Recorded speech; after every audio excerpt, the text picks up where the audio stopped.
Ang reading mo, Virgo. Welcome back to our channel. Naway nasa mabuti kayong kalagayan while watching the channel. This is a general reading. Kayo nang baalang magpalit-palit ng situation nyo sa reading ko.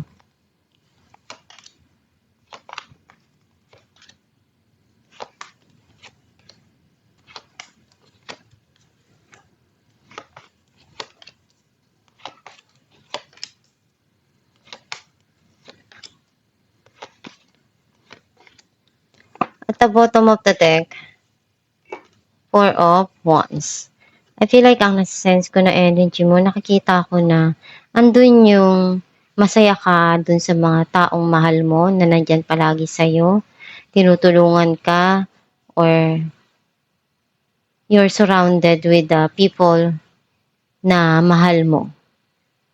And some of yan dun yung feeling mo, nahanap mo na yung taong mahal mo. Ang mensahe ng card mo, nakita ko na may bago kang journey dito na tatahakin at handa ka na naharapin yon.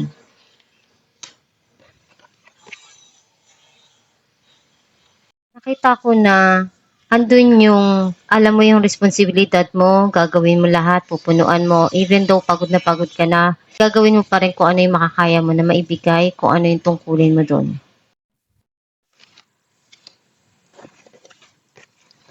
Nandun yung pagsusumikap mo, ginagawa mo lahat na makaya mo para mapaunlad yung trabaho mo, and lahat ng hard work mo na yan, pagdating sa huli, magpe-paid off.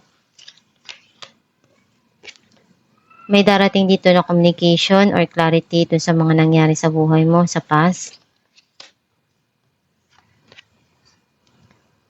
Itong tao na susobra kanyang mahal, gusto niyang iparamdam yun, pero hindi niya alam kung paano. Some of you, andun yung pagmamahal mo na binibigay mo and pinapakita mo dun sa mga taong mahal mo. Iniisip mo na mag-travel or may gusto kang puntahan. Some of you, andun yung may mga desisyon kang kailangan na harapin. May past person na gustong bumalik sa buhay mo at gusto niyang ipakita yung pagmamahal na nananatili pa rin sa puso niya. Some of you, gusto mong ibigay kung ano yung makakaya mong tulong do sa mga mahal mo sa buhay. Kailangan mong balansehin yung mga dumarating sa buhay mo or may mga desisyon kailangan na harapin pero nahihirapan ka, you feel undecided. Clarify natin ang the Fool, Death, and Five of Pentacles. Meron ditong darating na transformation or changes sa buhay mo. Feeling mo may mga nangyari sa nakaraan na sobra kang nalulungkot or hindi mo inaasahan na mangyayari yun at haharapin mo. Some of you, you feel left out in the cold or andun yung negative feeling na nararamdaman mo.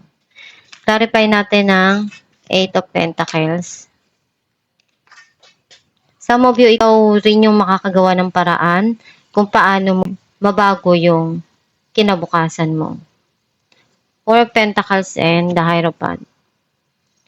Gusto mong makapag-ipon and isecure kung ano yung mga pangarap mo or gusto mong isecure yung kinabukasan mo at ng mga mahal mo sa buhay kaya nagsusumikap ka ng sobra-sobra. Kasi iyan yung tanging desire ng puso mo. Sa ngayon, doon ka muna nagpo-focus. Clarify natin ang King of Cups, Three of Cups, and Four of Pentacles.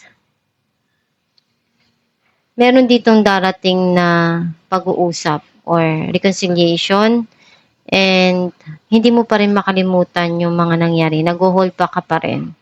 Gusto mo pa rin ayusin kung ano yung mga nangyari dun at iayos yung situation. And some of you, gusto mo pang isave yung relationship kasi andun pa rin yung pagmamahal. Clarify natin ng Six of Cups, Ten of Swords, and King of Cups. Itong tao na to, feeling niya nag-end na yung situation kasi may mga nangyari na sobrang sakit para sa kanya na feeling niya binitray siya or yung past person mo. Ito yung nararamdaman niya. Pero andun pa rin yung pagmamahal. Some of you, andun yung gusto mong maibigay kung ano yung makakaya mo dun sa mga mahal mo sa buhay dahil andun yung pagmamahal mo sa kanila. Hindi nawawala yung kahit na ano yung mangyari dun sa pamilya or dun sa relasyon. Clarify natin ng 10 of Wands. Page of Cups and 10 of Pentacles. May parating dito na abundance and prosperity. And some of you, andun yung marami ka pang gustong maabot na goal sa buhay.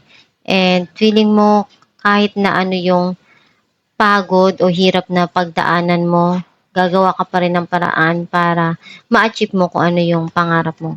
Clarify natin ang Page of Swords, 10 of Cups and the Fool.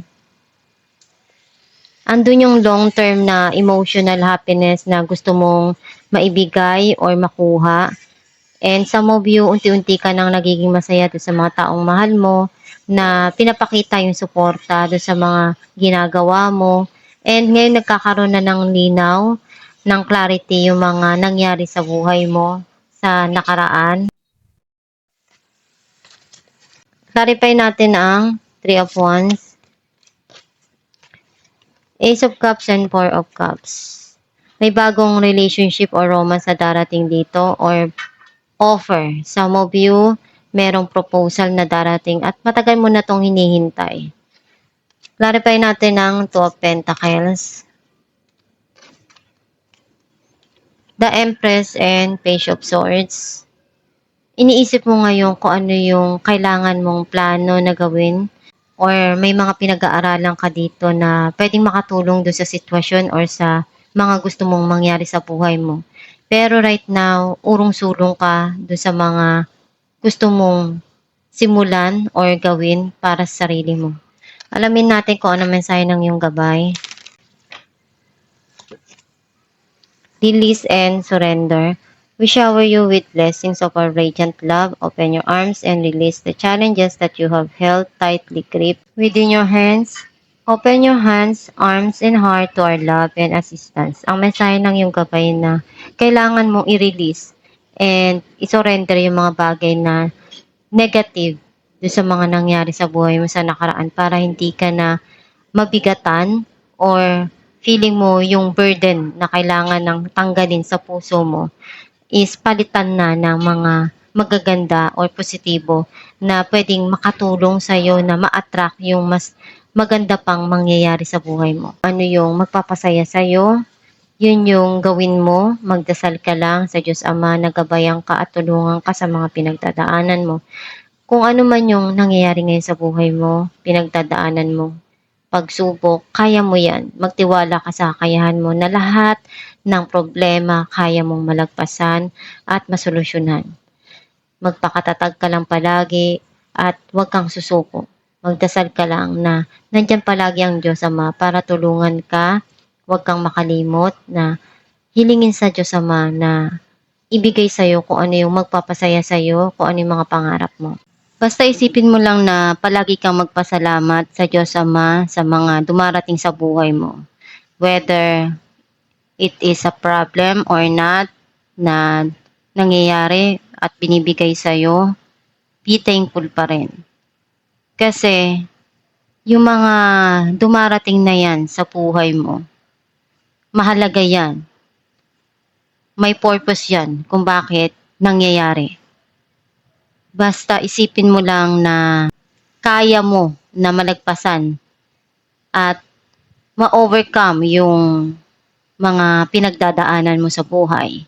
At maniwala ka sa kakayahan mo at sa Diyos Ama na tutulungan ka sa kahit anong dumarating na pagsubok sa buhay mo. Huwag kang bibitaw. Gawin mo lang palagi yung makakaya mo na maabot yung mga pangarap mo and alam mo kung ano yung magpapasaya sa puso mo. Sundin mo palagi kung ano yung kung saan ka masaya. At itong yung reading, Virgo, kung nakaresonate ka, kindly comment down below. Thank you for watching.